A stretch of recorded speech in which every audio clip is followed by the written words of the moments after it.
Assalamualaikum warahmatullahi wabarakatuh. Alhamdulillah anak-anak, ketemu lagi dengan Ustadzah, yaitu dengan materi PKN. Hari ini Ustadzah akan membawakan materi PKN yang berjudul yaitu hak dan kewajiban warga negara untuk mendapatkan pendidikan dan menjaga lingkungan. Untuk mendapatkan pendidikan, ini sudah diatur dalam UUD 1945, khususnya pasal 31 ayat 1 dan ayat 2. Nah, di sini bunyi pasal 31 ayat 1 itu setiap warga negara berhak mendapat pendidikan. Kemudian ayat yang kedua berbunyi setiap warga negara wajib mengikuti pendidikan dasar dan pemerintah wajib membiayainya. Nah, di sini anak-anak pada pasal 31 UUD 1945 itu menjelaskan bahwa kewajiban pemerintah itu adalah menyelenggarakan pendidikan untuk seluruh warga negara Indonesia tanpa membedakan umur, jenis kelamin, serta status sosial. Nah, di sini kesimpulannya adalah bahwa setiap warga negara itu mempunyai hak untuk mendapat pendidikan. Nah, ketika warga negara sudah mendapatkan haknya ya berupa pendidikan, maka warga negara itu hendaknya melakukan kewajibannya. Apa saja kewajibannya? Nah, kewajiban warga negara Indonesia itu dilakukan sesuai dengan perannya masing-masing, terutama dalam hal pendidikan. Nah, misalkan pelajar itu harus belajar, ya. Apalagi sekarang anak-anak belajarnya dari rumah. Nah, ini kalau tidak adanya iman yang kuat, semangat yang hebat, niat yang bagus, maka kita akan sibuk dengan apa yang ada di isi HP kita. Sedangkan isi di HP kita itu belum tentu baik untuk diri kita. Oleh karena itu, pelajar harus mempunyai semangat untuk belajar. Bagaimana dengan orang tua? Orang tua harus mendidik anak, membimbing anak, ya, mengkontrol anak, bagaimana anak ini membuka HP-nya, menggunakan HP-nya ini digunakan untuk hal-hal yang baik apa tidak. Kemudian orang tua juga harus memberikan fasilitas yang menunjang belajar anak. Nah, kalian ya, orang tua sudah memberi fasilitas, entah itu HP, WiFi, kuota data, maka kalian harus memanfaatkan hal ini sebaik mungkin untuk hal-hal yang bermanfaat. Kemudian guru juga berkewajiban untuk mengajar dan membimbing siswa. Nah, contohnya kali ini Ibu Lis membimbing kalian lewat materi pembelajaran PKN dari YouTube. Kewajiban warga negara dalam menjaga lingkungan. Nah, setiap warga negara itu berhak dan berkewajiban untuk ikut serta dalam menjaga lingkungan. Hak warga negara yang berkaitan dengan lingkungan ini sudah diatur dalam Undang-Undang Dasar 1945 pasal 28H yang berbunyi setiap orang berhak hidup sejahtera lahir dan batin, bertempat tinggal dan mendapatkan lingkungan hidup yang baik serta sehat dan berhak memperoleh pelayanan kesehatan. Itu bunyi pasal 28H. Nah, di sini untuk mendapatkan hak tersebut berarti warga negara juga harus memiliki kewajiban. Apa kewajibannya? Yaitu menjaga dan mengelola lingkungan, baik itu sendiri maupun dilakukan secara bersama. Mengapa anak-anak? Karena lingkungan itu merupakan karunia Allah yang harus dijaga, dimanfaatkan untuk memenuhi hajat hidup orang banyak, baik itu pada masa kini maupun untuk kepentingan generasi yang mendatang. Yang berikutnya adalah penerapan dalam menjaga dan mengelola lingkungan sekitar.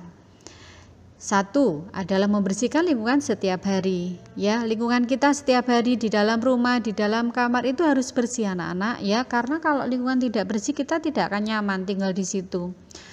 Tempat tidurmu itu harus rapi, buku-buku setelah dipakai belajar harus dirapikan, mainan, halaman, teras ya, semuanya harus rapi. Jangan membuang sampah sembarangan.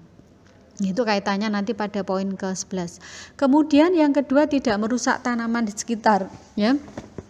Nah, di sini terkadang anak-anak itu suka memetik bunga, mengambil daun-daunan bunga yang ada di sekitar kita, sementara itu tidak dimanfaatkan. Nah, ini berarti kita sama saja dengan merusak tanaman atau menggores pohon-pohon. Pohon-pohon ditulisi dengan kalimat-kalimat yang tidak sopan. Nah, ini enggak bagus ya, karena tanamannya menjadi jelek dan bahkan bisa mati. Kemudian tidak membuang bahan kimia di aliran sungai. Nah, ini kaitannya dengan limbah-limbah, baik itu limbah dari rumah tangga ya, kemudian limbah dari pabrik. Nah, ini pemerintah sudah menerapkan aturan-aturan khusus bagi orang-orang yang mempunyai pabrik atau industri. Bagaimana caranya dia harus membuang limbahnya itu sudah diatur oleh pemerintah. Kemudian mencari ikan dengan cara tradisional. Nah, ini erat kaitannya dengan pekerjaan para nelayan. Jadi tidak diperbolehkan itu mencari ikan dengan melempar bom. Ya, karena bisa membunuh ikan baik kecil maupun besar, atau dengan menggunakan pukat harimau, jaring yang sangat kecil sehingga ikan-ikan yang kecil ikut terjaring. Nah, ini nanti kan tidak ada regenerasi ikan ya, tidak ada pembibitan ikan lagi karena ikut ketangkap semuanya. Kemudian menanam pohon di pinggir jalan kota. Nah, anak-anak, apa sih fungsi pohon-pohon di pinggir jalan kota? Itu salah satunya adalah menangkap debu-debu atau asap-asap yang dikeluarkan oleh kendaraan bermotor sehingga para pengguna jalan itu bebas dari polusi udara. Ya, itu kegunaan pohon di pinggir jalan. Selain itu juga menambah keindahan kota ya. Kota menjadi sejuk, rindang, tidak panas. Kemudian membuat terasi ring di daerah pegunungan. Nah, ini untuk apa? Untuk mengatasi atau menghindari tanah yang longsor. Jadi daerah pegunungan itu kan miring tanahnya. Kalau kena hujan tidak ada pembuatan terasi ring. Terasi ring itu trap-trap tanah bertingkat supaya air yang jatuh dari atas itu tidak langsung tergelontor ke bawah sehingga menimbulkan tanah longsor. Kalau dibuat trap-trap bertangga itu airnya akan jatuh secara teratur. Kemudian mengurangi penggunaan asap kimia. Ya, ini berarti penggunaan kendaraan bermotor yang menggunakan bahan bakar bensin, solar, dan lain sebagainya ini memang harus dikurangi. Karena apa? Untuk mengurangi polusi udara. Kemudian melakukan tebang pilih. Tebang pilih ini erat kaitannya dengan kondisi hutan kita ya. Kemudian hindari tebang liar. Nah, ini ada kaitannya.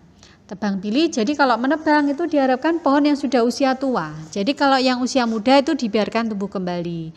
Kemudian hindari tebang liar. Nah, ini biasanya yang melakukan tebang liar ini adalah orang-orang tidak bertanggung jawab yang ingin memperoleh keuntungan untuk dirinya sendiri. Ya, kemudian, nah ini menanam kembali hutan yang gundul. Biasanya bagi mereka atau para pengusaha perkebunan kehutanan itu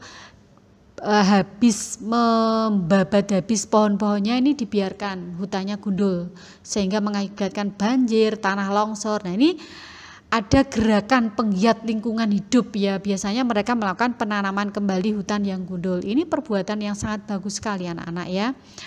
Kemudian untuk yang membuang sampah pada tempatnya, nah ini kalian ya, diawali dari kamar sendiri, dari rumah sendiri itu biasakan. Sampah itu bukan untuk disimpan ya, sampah itu untuk dibuang karena dia kotor ya, dibuang keluar rumah ya, dibuang pada tempatnya, tidak terkadang dimasukkan ke laci, ada di kantong baju kita, ini tidak bagus. Itu salah satu contoh penerapan dalam menjaga dan mengelola lingkungan sekitar kita. Demikianlah anak-anak apa yang sudah Ustazah sampaikan tentang hak dan kewajiban warga negara untuk mendapatkan pendidikan dan menjaga lingkungan. Semoga menjadi ilmu yang bermanfaat, dan jika ada kekurangan Ustazah mohon maaf.